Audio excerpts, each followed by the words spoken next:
And last summer, 24-year-old Hudson Foley was living his dream, the trip of a lifetime, volunteering and travelling around South America. But sadly, Hudson never returned home from his travels. He died from carbon monoxide poisoning and was found in the shower room of his accommodation. Well, now his family are urging people to take their own detectors with them on their travels to stop it happening to anybody else. Hudson's mum, Cathy, his brother, Jordan, and Stephanie Boyle from the Safer Tourism Foundation all join us now on the sofa to tell us about this. Good morning to all of you. Thank you for coming in. Cathy, Jordan, do you want to tell us about Hudson to start with? What kind of lad was he?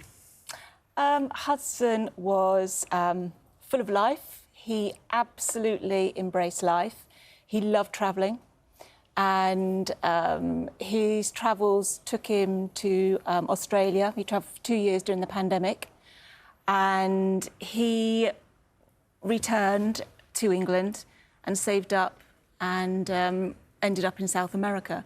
But Hudson was the type of young man who was very kind, very giving, had a really sunny disposition, very positive, and if he was a bit low, he wouldn't stay low for very long. He'd pick himself up and away he'd go. And he had the most beaming smile that was just so infectious. So he just lit up a room and touched so many hearts in his very short life. So sorry for your loss. It's still very recent, not even a year yet. And as your mum was outlining there, he was the kind of experienced traveller who took precautions. He was mindful about where he stayed. So when this happened, it wasn't because he'd been careless. No, exactly. Hudson was a very, very cautious traveller, probably unlike myself in some aspects. But as I said, he loved travelling. He wasn't, you know, a big drinker. He did lots of research beforehand. And I think for me, the biggest thing is just that it was so, you know, preventable. I think I'd probably be the first person to admit that when I went travelling after university, I wouldn't have kind of thought about carbon monoxide or thought about taking any extra precautions. And it's only, you know, when you experience something like this that you realise how preventable and how awful the situation can be if you're not, you know, prepared for such a kind of simple thing. And it's backpacking and it's gap years like you were talking about, but it can be anybody on holiday anywhere in the world, any kind of trip, can't it? Absolutely. Cathy, Hudson was in Ecuador, wasn't he? Do you mind just outlining for us sort of what happened, sure. what you know about what happened? So, well, just very briefly, Hudson signed up to a 3-month voluntary and learning Spanish programme with a very well-known travel company who specialise in young people's travel.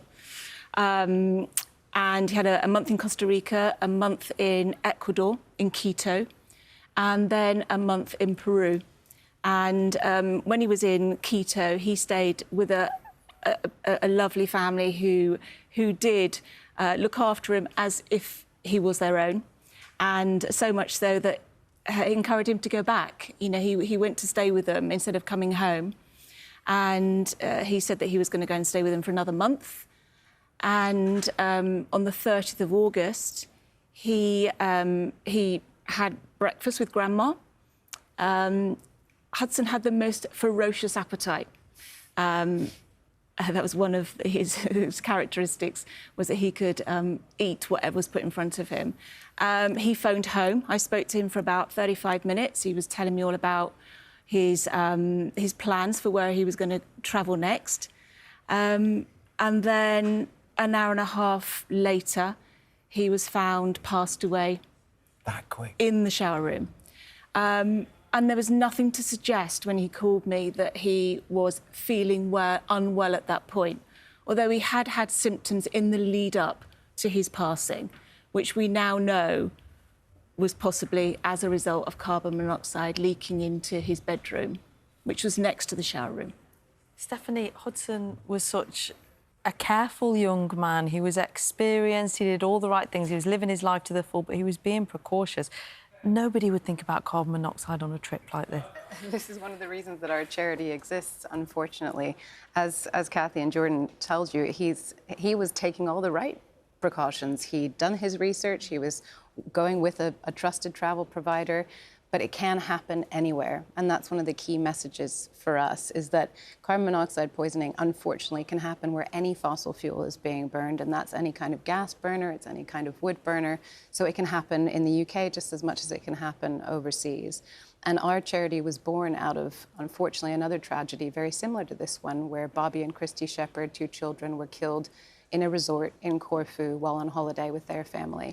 So we do know that this can happen. Even the best travel providers, when they're doing everything right, maintenance issues can occur. And the only way that you can be absolutely guaranteed to save yourself in this situation is if you have a carbon monoxide alarm. And that's why we're recommending that anybody who is going traveling, bring one with you. They're smaller than a mobile phone. They're really, really portable. They're very light. You can fit it into your carry-on. You can fit it into a rucksack. You can attach it. It might not look super cool, but it's going to save your life, and it's less than 20 quid. So just have it in your bag with your adapters, your sun cream. Yes. Is it that simple, that light and straightforward? Well, it's even more simple than that, because the travel alarm that has just been brought to market, which is ideal for young travellers because it attaches to the rucksack with a strap. So when they're travelling, obviously the alarm goes inside on the strap, and then when they get to the accommodation, they just flick it out. And it is no bigger. Probably it's about 1.5 credit card size. Wow. So they won't even notice it when it's out. And battery operated? It's got a 10-year battery. Wow. Yeah. So they don't have to worry about changing the batteries. OK. And for £20.